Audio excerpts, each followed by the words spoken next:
Discrimination still exists in America.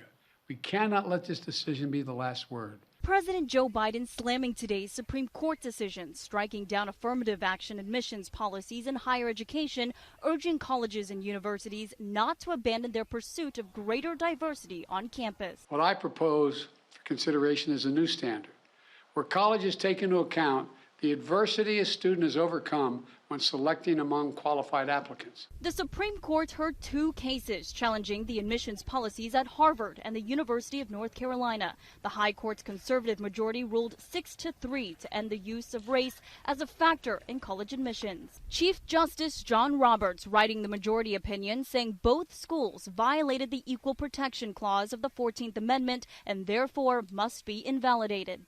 In a fiery dissent, Justice Sonia Sotomayor wrote, "This decision rolls back decades of precedent and momentous progress." You're not allowed to include race, which is such an encompassing part of at least my identity as an underrepresented minority.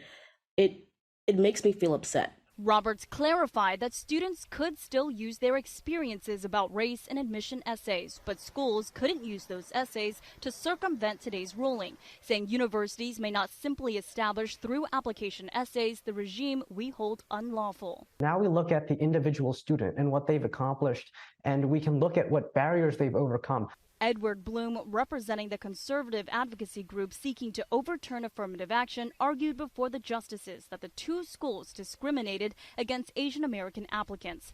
Both institutions deny the allegations. At the end of his address, President Biden was asked whether this Supreme Court has legitimacy, to which he answered, "This is not a normal court."